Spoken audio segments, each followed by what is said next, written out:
These hands, they once signed 9-figure contracts without a tremor. Now they're stained with sawdust and grease.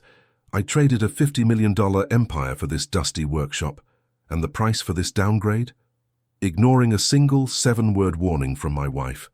A warning that could have saved everything. The tragedy is I remember the exact look on her face when I laughed it off. My name is James, and I'm 62 years old.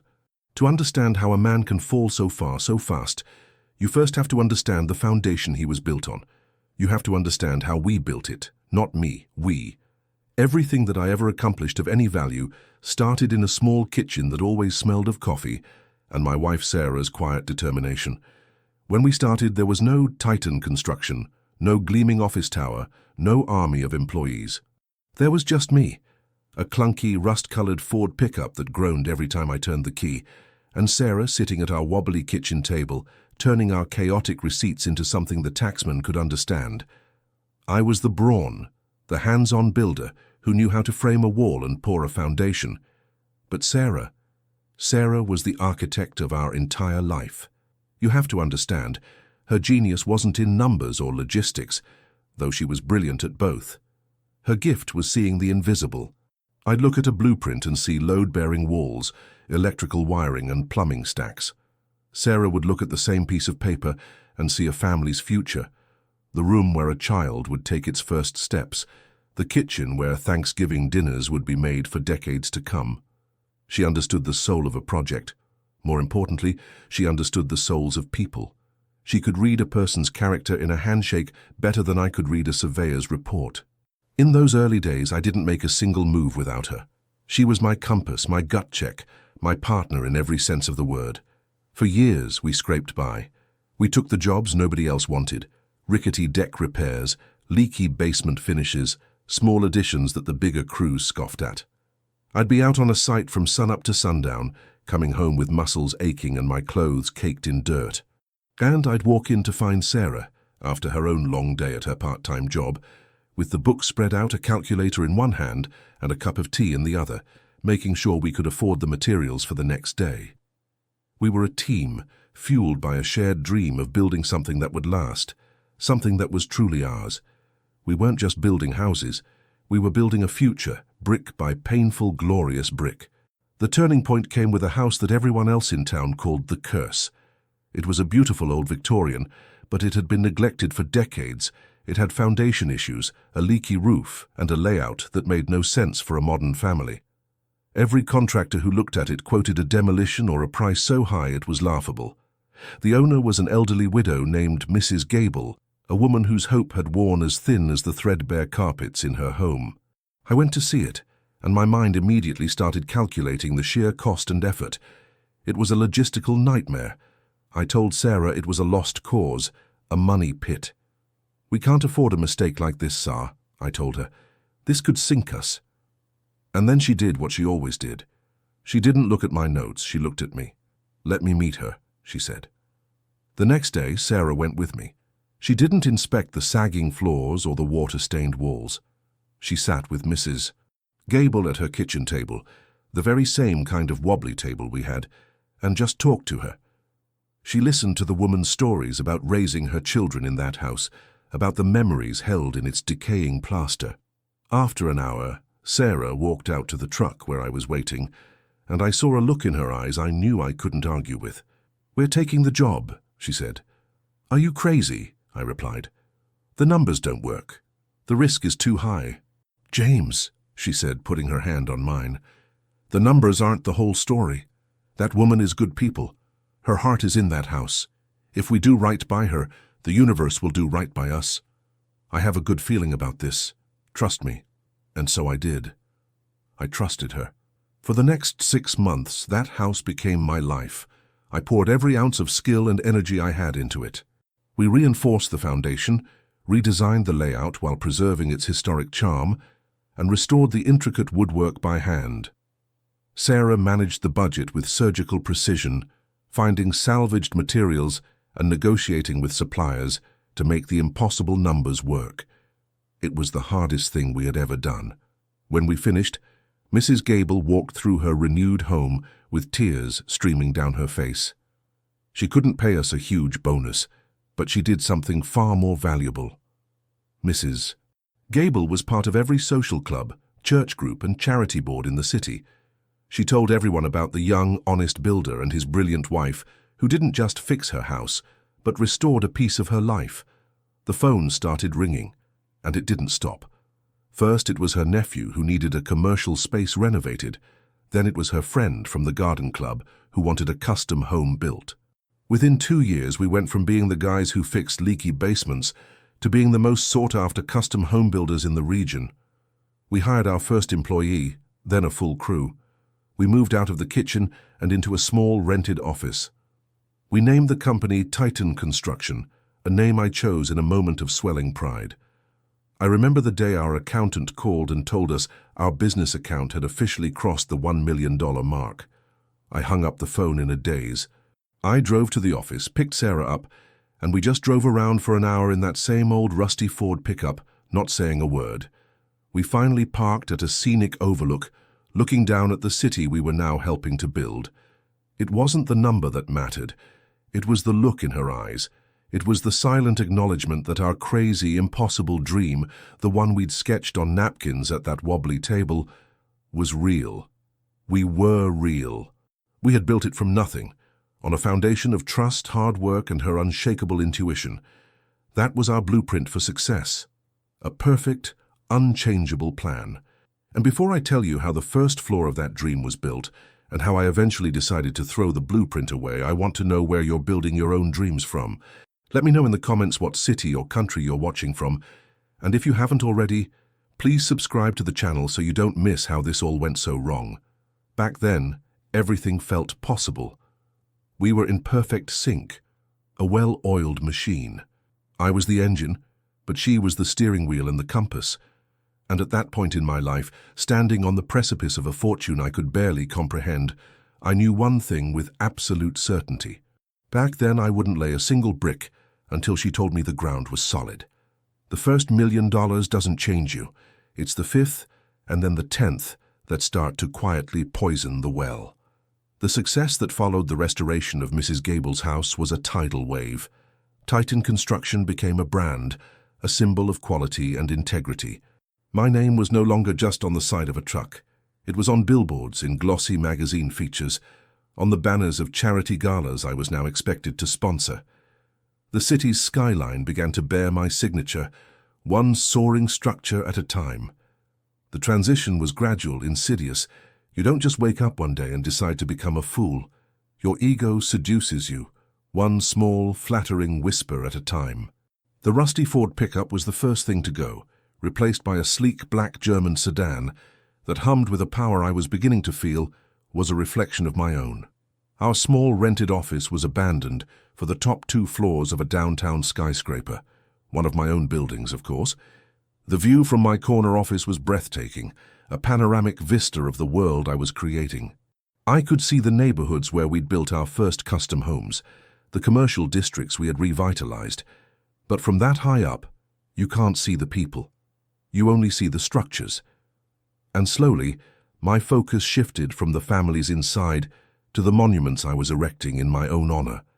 I started spending less time on job sites, covered in sawdust, and more time in boardrooms, surrounded by men in tailored suits who spoke a language I was eager to learn.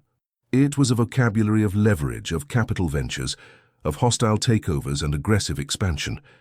They were predators, and I, with my reputation for old-world quality and handshake deals, was a novelty they found amusing at first. But my fortune was real, my company's assets were solid, and soon their amusement turned to a different kind of interest. They saw me not as a builder, but as a potential player. And God, I wanted to play. At home, the dynamic was changing.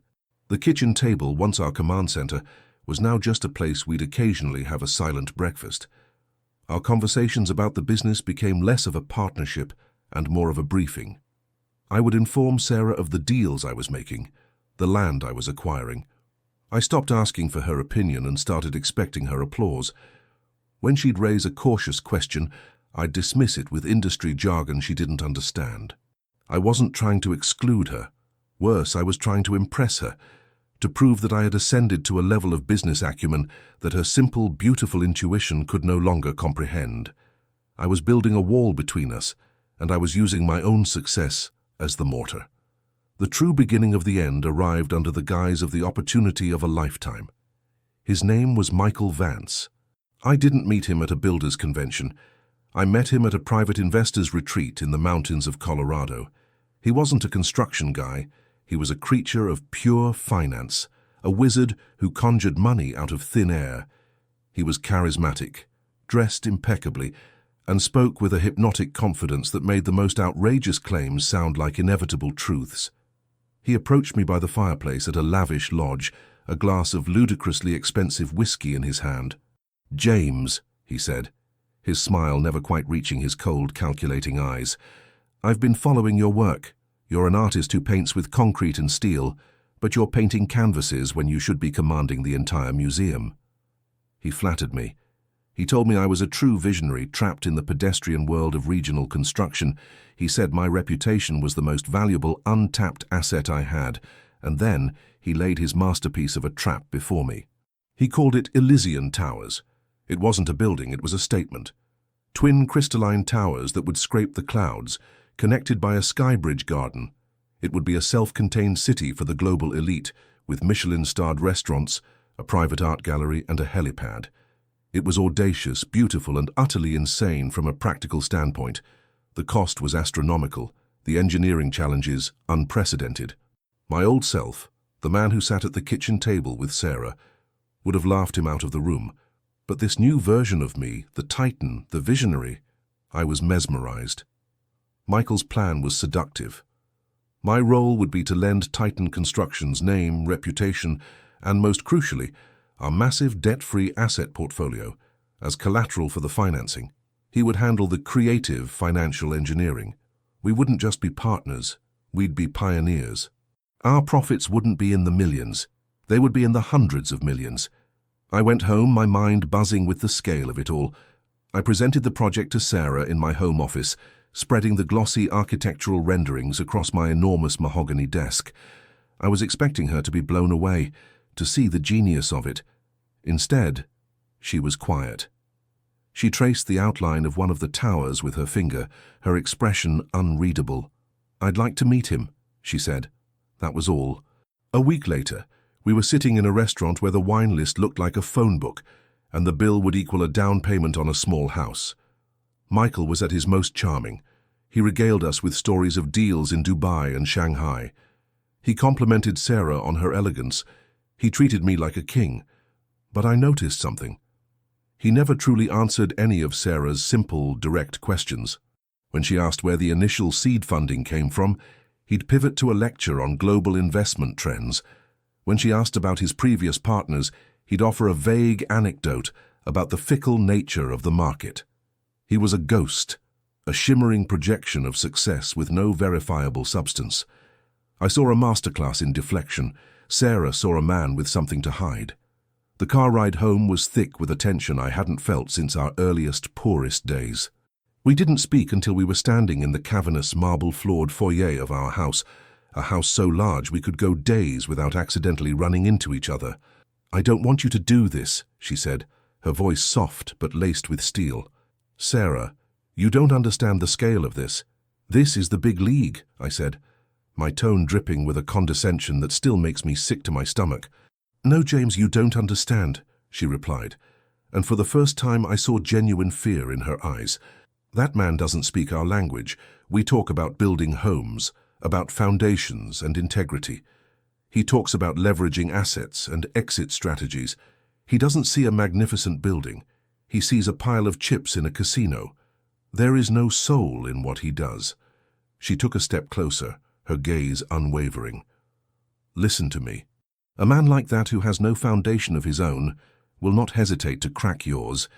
He would sell the very bricks of this house from under us if he thought it would turn a profit. Please, do not get into business with him." It was the single most important piece of advice I would ever receive in my life. It was her intuition, the very same gift that had launched our entire empire, firing off every alarm bell it had. And I stood there, bathed in the light of a crystal chandelier that cost more than our first house, and I patronized her. "This isn't like picking a trustworthy widow to work for, sweetheart," I said, the words tasting like acid even as I spoke them. "This is high finance, it's complex. You have to take risks to get these kinds of rewards. You're just being overly cautious. You're afraid of the next level." The hurt in her eyes was a physical blow, but my pride was a shield that deflected it. She didn't argue anymore. She just gave me a small, sad nod, turned and walked up the sweeping staircase, leaving me alone in the echo-filled hall. The shadow cast by my ambition was so vast and so dark, I could no longer see the brilliant, guiding light of reason standing right in front of me. She had handed me a map to safety, and I had told her I preferred to navigate by the stars. But the stars I was looking at were just the reflections of my own blinding ego. I stood there for a long time, the silence of that massive house pressing in on me. I made my choice. I would prove her wrong. I would build this monument and lay the profits at her feet, and then she would see. Then she would understand the genius she had married. And right there in that moment I consciously decided to build in the dark. The aftermath of that night was not a storm, but a quiet, creeping frost. Sarah didn't rage or issue ultimatums. She retreated. A part of her that had always been an open book to me, full of light and warmth, was now closed and locked. She was still there, of course, a graceful, beautiful presence in our palatial home, but the partner was gone. I had made my choice clear. I valued the counsel of a charismatic stranger over the profound, time-tested wisdom of the woman who had built this life with me. And so I began to navigate the most treacherous waters of my career without a compass, guided only by the magnetic pull of my own vanity. My first act as this new solo captain was to purge my ship of anyone who dared to question my new heading. That meant dealing with David Chen, my chief financial officer. David had been with Titan Construction since we were still operating out of that small rented office. He was a meticulous, cautious man by nature, a CPA who saw the world in perfectly balanced ledgers. He had celebrated our first million with us, and his prudent financial management was a key reason we had grown into a debt-free $50 million powerhouse. He was family. He requested a meeting the week I formally partnered with Michael Vance. He walked into my cavernous office not with a smile, but with a stack of binders that he placed on my desk, with the grim finality of a judge delivering a verdict. I was idly admiring the latest architectural rendering of Elysian Towers, a shimmering vision of glass and hubris. "James, we need to talk about the Vance partnership," he began, his voice tight with concern. "I've spent the last 72 hours running projections, doing due diligence on the financial structures he's proposed. And frankly, I'm terrified." "Terrified is a strong word, David," I said, not even bothering to look up from the rendering. "I prefer exhilarated." "This isn't exhilaration. It's a high-wire act with no net," he pressed, opening a binder to a page filled with alarming red ink. "The leverage ratios he's using are insane. He wants to collateralize nearly 80% of Titan's core assets. Our assets, James. The tangible, profitable divisions that we built over 2 decades. We'd be putting the entire company, everything we've ever worked for, at risk for a speculative project with zero guaranteed return." "You have to spend big to win big, David. It's the new economy," I retorted, parroting a line I'd heard Michael use. "That's not economics, that's gambling." His voice rose, a rare breach of his professional calm. "And I can't find a damn thing about this man's track record. His investment firm seems to materialize out of thin air 2 years ago. The holding companies are nested in offshore accounts. This is a house of cards, James. Please, I'm begging you, walk away from this before we sign anything binding." I finally looked at him, and in that moment, I didn't see a loyal friend trying to save me. I saw an obstacle. I saw the past. I saw a small-minded man who, like my wife, was too timid to embrace the future. My future. "Your problem, David," I said, the coldness in my own voice surprising me, "is that you still think like a bookkeeper. I'm building a legacy. That requires vision, something your spreadsheets can't quantify." His face fell. He knew what was coming. "A legacy built on a rotten foundation will collapse," he said softly. "I appreciate your years of service, David," I said, standing up to signal the end of the conversation. "We'll have HR prepare a generous severance package." He just stared at me for a long moment, a look of profound disappointment on his face. He closed his binders, picked them up, and walked to the door. Before he left, he turned back. "For the record, James," he said, his voice heavy with sorrow, "Sarah is right. Firing David was a symbolic act. I had silenced the last voice of fiscal reason in my professional life, just as I had silenced the voice of emotional wisdom in my personal life. I was now completely surrounded by the sycophants and yes-men that Michael Vance brought into the fold. The old Titan construction meetings, which had been collaborative and grounded in reality, were replaced by strategy sessions for Elysian towers that felt more like cult gatherings. We spoke in abstracts, in visions of unprecedented luxury and record-breaking profits. The air crackled with a manufactured energy, a collective delusion we all willingly bought into, with me as the chief believer. The money began to move. I signed papers, endless stacks of them, authorizing the transfer of capital, the establishment of credit lines, the leveraging of properties that had taken Sarah and me years of sweat and sacrifice to acquire. Each signature felt like a jolt of power, a confirmation of my status in this new, rarefied world. I was no longer just a builder. I was a financier, a player in the great game. At home, the silence became an entity of its own. It sat between Sarah and me at our long, polished dining table. It filled the space between us in our cavernous bedroom. We talked, but we never spoke. We discussed logistics, charity events to attend, travel plans, managing the household staff. We were performing the roles of a wealthy, successful couple, but the script was hollow. The Elysian Towers project became the great unspoken thing, a ghost haunting the halls of our marriage. I knew she knew what I was doing. She saw the news reports, the business journals, but she never brought it up again. Her silence was not approval. It was a quiet, dignified mourning for the man she had married. Then came the move that would seal my fate. I was in my office late one evening when Michael Vance called, his voice electric with manufactured urgency. "James, my friend, you are not going to believe this," he began. "A golden opportunity has just fallen into our laps. The parcel of land directly adjacent to the Elysian site. The city just rezoned it. The current owner is a fool. He doesn't realize its new value.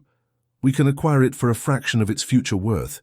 It would allow us to expand the project, add a private retail esplanade. We're not just talking about doubling our profit margin. We're talking about an order of magnitude." My heart hammered in my chest. This was it. The kind of bold, decisive move that separates the millionaires from the billionaires. "What's the catch?" I asked, trying to sound like a seasoned player. "The catch is speed," Michael said smoothly. "The owner has other offers, but I've got the inside track. He'll sell to us, but the offer has to be cash, and it has to be on his desk in 48 hours. We have to be liquid, James. Now." The amount he named was staggering. It would require me to liquidate a significant portion of my remaining personal stock portfolio and take a second, massive loan against Titan's healthiest commercial real estate holdings. It was a bet-the-company move. It was the kind of decision that, just a year prior, I would have spent a week agonizing over with Sarah and David. That night, I went home with the documents from Michael's legal team in my briefcase. I walked through the quiet house. I saw a light on in the library and peeked in.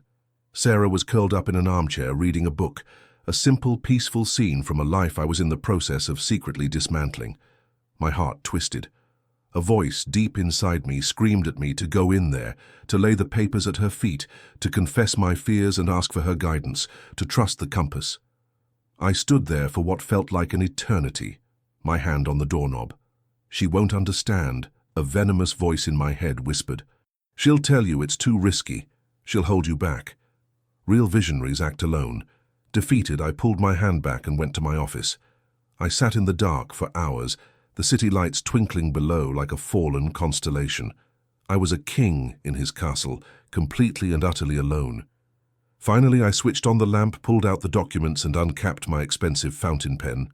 As I reached for the signature page, my hand brushed against a small silver picture frame I kept on the corner of my desk. It was an old photo, faded and creased, of Sarah and me. We were in our 20s, standing in front of the very first house we ever built, grinning like idiots covered in paint and drywall dust.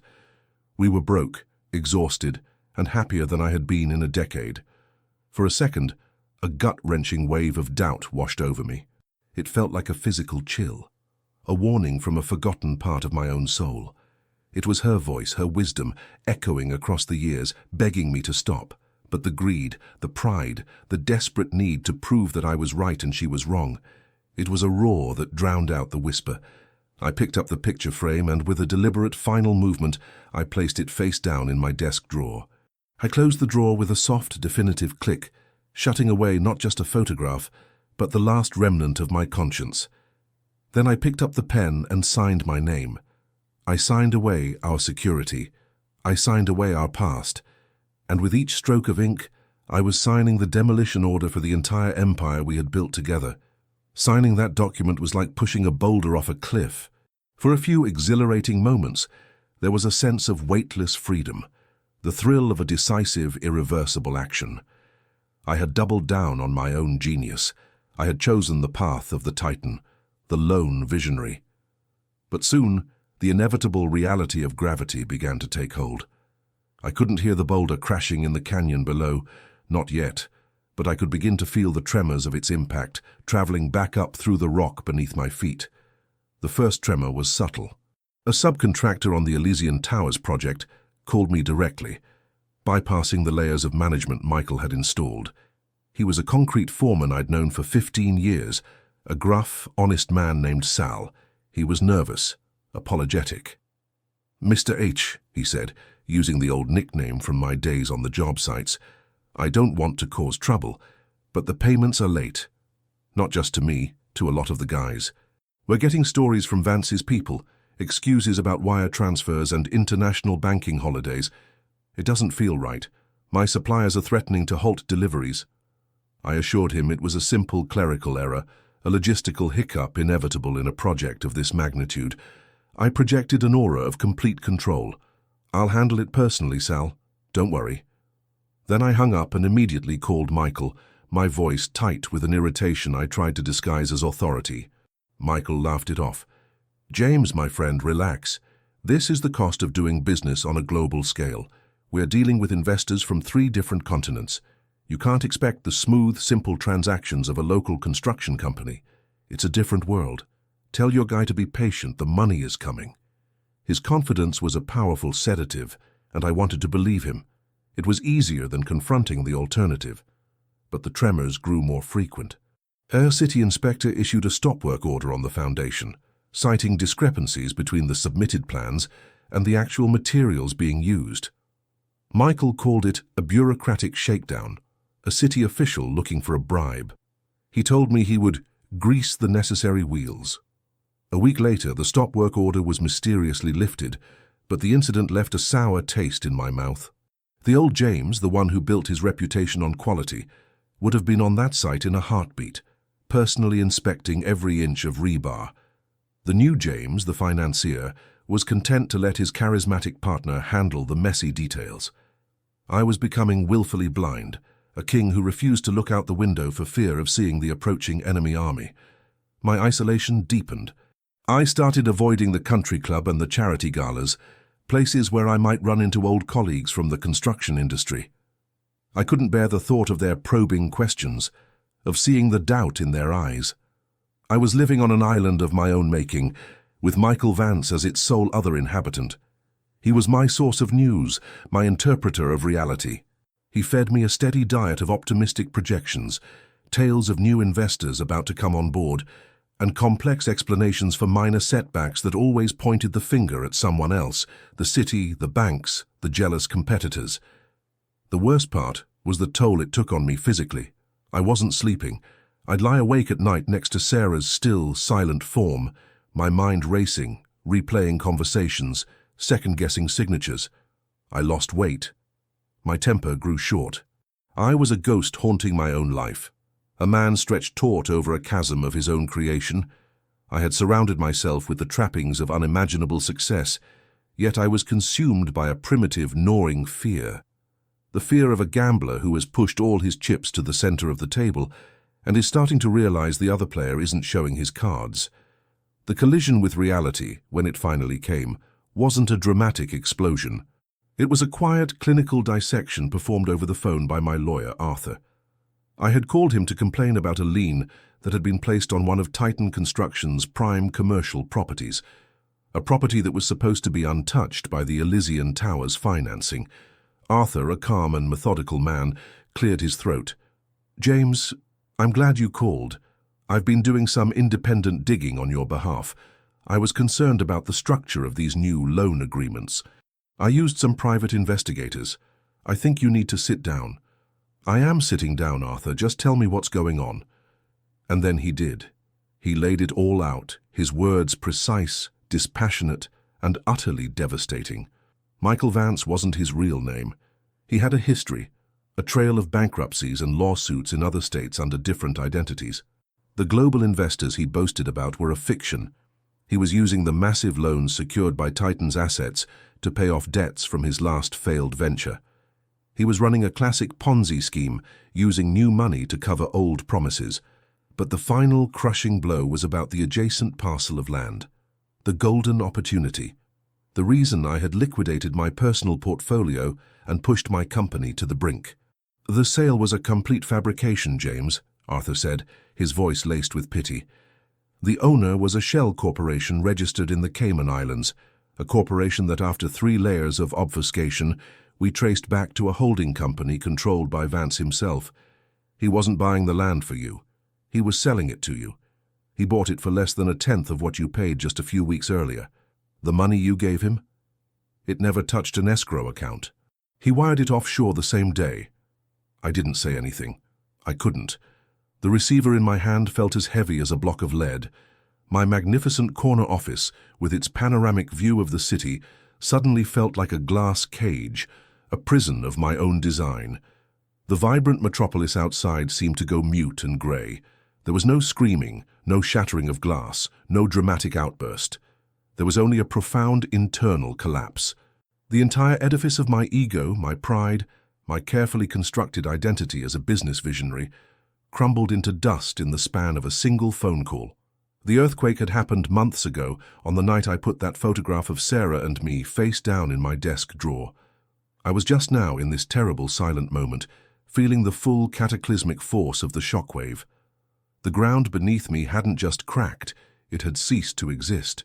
Every decision, every arrogant dismissal, every lie I had told myself came rushing back, not as a memory, but as a judgment. In that suffocating silence, one sound echoed with perfect, torturous clarity. It was the memory of my wife's voice, not filled with anger or accusation, but with love and desperate concern, saying those 7 simple words. "Please, James, do not get into business with him." It wasn't a warning anymore. It was an epitaph, written on the tombstone of a $50 million fortune and, far more tragically, on the grave of the man I once was. I slowly placed the receiver back in its cradle. I swiveled my chair to face the window, looking out at the skyline I had helped create. For the first time, I didn't see a monument to my success. I saw a collection of buildings filled with people, with families, with lives built on foundations of trust and partnership. Everything I had abandoned. I knew with a certainty that chilled me to my very marrow that the tower about to fall wasn't the fictional Elysian. It was me. The castle of cards was already falling.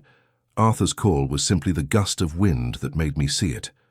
Before I detail how every single one of those cards, each one representing $1 million, a lifetime of work, a piece of my soul, came fluttering down into a pile of worthless debris, I want you to consider something. Now that you know the depth of my mistake, take a moment, if you haven't already, to subscribe to this channel, and then leave a comment below. In your opinion, what is the most difficult thing for a person to lose? Is it the money, the status, or is it the trust of the person you love most in the world? I'm genuinely curious what you think, because I was about to find out the answer in the most brutal way imaginable. The day after Arthur's call, the silent earthquake gave way to a deafening, relentless tsunami of consequences. The first wave hit at 9:01 a.m. It was a call from the chief risk officer at the bank that held the primary loans for Elysian Towers. His tone was not one of negotiation, it was the cold, sterile voice of an executioner. He informed me that due to a breach of covenant, specifically the fraudulent nature of the land purchase I had just made, all of Titan Construction's loans were being called in, effective immediately. The full astronomical sum was due. He didn't have to say the rest. We both knew it was an impossible demand. It was a declaration of war, and I was utterly unarmed. Before I could even process the implications, the second wave struck. My private banker, a man who had sent me cases of vintage wine for my birthday, called with a voice I barely recognized. The bank was exercising its right of set-off. They were freezing every single one of my personal and corporate accounts. The digital river of money that had flowed so freely that I could command with a click of a mouse had just been dammed, instantly and completely. I ended the call and tried to log into my online banking portal. Access denied. I was a $50 million man who suddenly didn't have enough liquid cash to buy a cup of coffee. The demolition was methodical, efficient, and merciless. Lawyers' letters began arriving by the hour, delivered by couriers with grim, impassive faces. Liens were slapped on every property. Injunctions were filed. The name Titan Construction, once a banner of prestige, was now a carcass being circled by vultures. The financial world, which had celebrated my ascent with such enthusiasm, now turned on me with a primal ferocity. I was no longer a visionary. I was a liability, a contagion to be isolated and purged from the system. Michael Vance, of course, had vanished. His phone lines were disconnected. His opulent rented office was empty.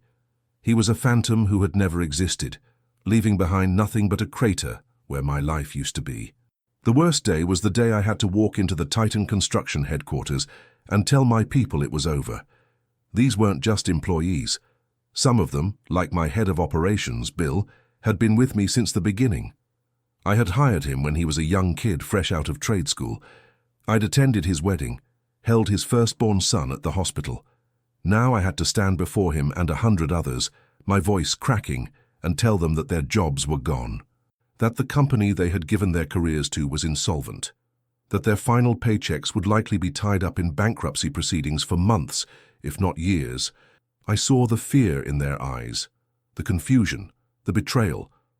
I had failed them, not because the market turned or because of some unforeseeable disaster, but because of my own stupid, monumental pride. As I walked out of that office for the last time, past the stunned, silent faces, the shame was a physical weight, pressing down on me, making it hard to breathe. The media caught the scent of blood in the water. The same publications that had lauded me as a real estate Midas now splashed my face across their covers with headlines like Titan's Titanic Failure and the $50 million Fool. Reporters camped outside my gate. Drones buzzed over my property. My downfall was no longer a private agony. It was public entertainment. My friends, the ones I'd entertained on my yacht and shared expensive cigars with, were suddenly unreachable. Calls went to voicemail. Texts were left unanswered. I learned the hard way that the loyalty purchased with wealth evaporates the second the money is gone. And then they came for the symbols. The procession of tow trucks arriving to haul away my collection of luxury cars was a particularly surreal and humiliating spectacle. The bankruptcy trustees, men in cheap suits with clipboards, walked through my home, placing yellow asset tags on everything of value, our furniture, the art on the walls, Sarah's jewelry. Each yellow sticker was a small, bright testament to my failure. Through all of this, the phone calls, the lawyers, the public humiliation, Sarah was a silent, graceful presence. She moved through the chaos with a calm that was both unnerving and heartbreaking. She packed boxes of personal items the trustees allowed us to keep, photo albums, our children's drawings, sentimental things with no monetary value. She never once said, "I told you so." She never cried, never yelled. Her composure was a quiet act of defiance against the storm I had unleashed upon our lives. The final demolition, the one that truly mattered, took place a week later. We were in the near-empty mansion, surrounded by boxes and the ghostly outlines on the walls where paintings used to hang. We had to be out by the end of the week. The house was being sold at auction. We were sitting in the vast, empty living room, the evening sun casting long shadows across the bare hardwood floors. The silence was absolute. "I need to tell you everything," I finally whispered, unable to bear the weight of it any longer. She turned to look at me, her expression not of anger but of a profound, bottomless sorrow. "I know, James," she said softly. I've known for a while, and I broke. A lifetime of pride, of self-reliance, of carefully constructed masculinity, shattered into a million pieces. I didn't just cry. I sobbed. Deep, ragged, gut-wrenching sobs that came from a place of shame, so deep I didn't know it existed. I confessed everything, not just the financial details, but the arrogance behind them. I told her how I'd dismissed her wisdom, how I'd resented her caution, how I'd needed to prove something that didn't need proving. I told her how I had placed that photograph of us in the drawer, a conscious act of severing myself from our shared foundation. I laid the full ugly truth of my failure at her feet, expecting her to finally unleash the fury she was so entitled to feel. When I finally ran out of words, exhausted and empty, she didn't recoil. She moved closer, knelt in front of me and put her hands on my trembling ones. She looked me directly in the eye. "The money doesn't matter, James," she said, her voice steady and clear, a lighthouse in my personal hurricane. "It was never about the money for me. We started with nothing and we can be happy with nothing. But what I can't bear is losing you. And for the last year, I've watched you disappear. I've watched you become a man I didn't recognize. The man I married, he would have never put our picture in a drawer." Her forgiveness was more painful than any accusation could have been. It wasn't absolution. It was a mirror, showing me the true scale of my loss. I hadn't just lost a fortune. I had lost myself. I had betrayed the one person who had been my true north, my unwavering compass, my partner in everything. Our final day in the mansion was overcast and grey. A moving truck, a small one this time, took the few boxes we had left. We walked out the front door for the last time, not looking back. We got into Sarah's modest 10-year-old car, the one asset the creditors hadn't bothered to seize. We drove away from the manicured lawns and the security gates, away from the life I had destroyed. We drove to a small anonymous apartment complex on the other side of town. 2 rooms, a kitchenette, and a view not of the city skyline, but of the weathered brick wall of the building next door. As I stood in that empty little room, the reality hit me with the force of a physical blow. This was it. This was the bottom. The empire was gone. The name was disgraced. The fortune was a memory. I was completely and utterly demolished. The first few months in that small apartment were a descent into a kind of purgatory. The fall itself, for all its horror, had been dynamic, a chaotic symphony of ringing phones, legal jargon, and public spectacle. The aftermath, however, was a monotonous, crushing silence. The world I had once commanded no longer knew or cared that I existed. My phone, once an incessant source of demands and opportunities, now sat inert on the cheap laminate countertop for days at a time. My tailored suits hung in the cramped closet like costumes from a play that had closed long ago. Waking up each morning was not a fresh start, but a fresh confirmation of my irrelevance. Depression came for me, not as a wave of sadness, but as a heavy, leaden blanket of apathy. I, James, the man who had reshaped a city's skyline, could barely summon the energy to get out of bed. The shame was a constant companion, a phantom sitting in the room with me, whispering a relentless litany of my failures.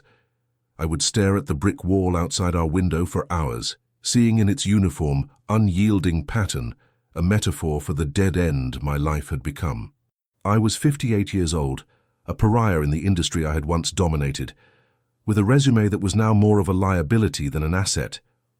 Who would hire a man whose name was synonymous with catastrophic failure? It was Sarah who refused to let me drown. She did not coddle me or offer empty platitudes. She met my inertia with a quiet, resolute action.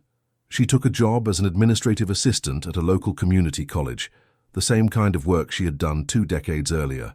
She would wake up before dawn, make coffee in our tiny kitchen, and leave a simple breakfast for me before heading out. She never mentioned the humiliation of our reversal of fortune. She simply did what needed to be done, her dignity a silent rebuke to my self-pity. One afternoon, about 6 months into our new life, she came home to find me in my usual spot, staring at the wall. She put her bag down, looked at me with an expression that was not angry but fiercely loving, and said, "This is not you. The man I married builds things. He doesn't just sit. Go build something. I don't care if it's a birdhouse. Just Use your hands. Her words cut through the fog. The next day I took the last few $100s we had in cash and went to a pawn shop. I bought a set of used basic woodworking tools, a saw, a sander, a few chisels. They felt foreign in my hands, which had grown soft from years of holding pens and shaking hands. I cleared a small space in the corner of our tiny living room, laid down a tarp, and found a piece of discarded pine from a dumpster behind the apartment building. I decided to try and build a simple bookshelf for Sarah's growing collection of second-hand paperbacks. The first few attempts were a disaster. My hands, once so skilled and sure, were clumsy. The cuts were uneven, the joints didn't align. I was filled with a familiar, frustrating rage. I almost threw the tools against the wall, ready to surrender to the void again. But then I looked at the splintered wood, and I saw myself. Flawed, broken, far from perfect. And I remembered Sarah's words, "Just use your hands." So I kept going. I slowed down. I stopped trying to erect a masterpiece and focused on making one straight cut. Then another. I learned to respect the wood, to feel its grain, to work with its imperfections instead of against them. Slowly, painstakingly, over the course of a week, a small, sturdy bookshelf began to take shape. When it was finished, it was anything but perfect. It was a little crooked, the finish was uneven, but it was solid. It was real. I had taken something discarded, and with my own two hands, I had made it useful and whole again. When Sarah came home and saw it, she ran her hand over its surface and gave me a smile, the first genuine, untroubled smile I had seen from her in over a year. In that moment, I felt a flicker of something I thought I had lost forever. Purpose. That bookshelf was the first brick in my new foundation. I started taking on small jobs, anything I could find. I fixed a neighbor's wobbly chair. I built custom shelves for a local bookstore. I repaired a rotted section of fence for a family down the street. It was humbling work. Men who had once begged for a 5-minute meeting with me now watched over my shoulder as I worked, treating me like any other handyman. I had to swallow my pride every single day. But with each completed project, with each modest payment pressed into my hand, a piece of my fractured self was being cemented back into place. I was a builder again, in the truest sense of the word. The great, painful, beautiful lesson of my fall was this: the money was never the point. The money was a magnifier. When I was a young, ambitious, and grounded man partnered with his wife, it magnified our ability to do good work and build a secure life. But when I became an arrogant, isolated man driven by ego, it magnified my flaws to a catastrophic, world-destroying scale.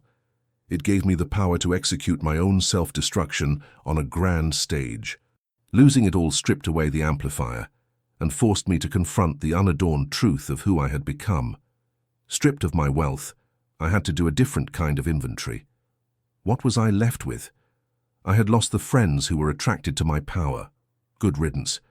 I had lost the sycophants who fed my ego, and even better riddance. But I had not lost the woman who had loved me when I was a penniless kid with a rusty truck. I had not lost the skill in my hands. And I was slowly rediscovering the humility I had misplaced somewhere on the top floor of that skyscraper. I learned that true wealth isn't an account balance. It's the unshakable love of your family. It's the quiet satisfaction of a job well done. It's the peace of mind that comes from living a life of integrity. I had traded a $50 million empire for a piece of wisdom that was priceless. I had lost a fortune, but I had found myself. My final advice to you, the reason I'm sharing this excruciatingly painful story, is not about investment strategies or market analysis. It's about life. Find your compass. In your life there is, or will be, a person who serves as your true north. It might be a spouse, a parent, a mentor, or a trusted friend. It's the person whose counsel is not based on spreadsheets or profit margins, but on a deep, intuitive understanding of character, of what is right and what is true. They are the ones who love you enough to tell you that you are heading for the rocks, even when you're steering a ship you believe to be unsinkable. Listen to that person. Cherish their wisdom. Protect that relationship above all other assets, because it is the only one that is truly irreplaceable. Arrogance is the quiet rot that destroys the strongest foundations from within. Your character is the only thing you build that you will truly own forever. Don't go bankrupt on that. If this story has resonated with you, I ask you to share it with your own compass. the person who keeps you grounded. And please, leave a final comment below, telling me about the most important lesson you've ever learned about trust. I will read every single one.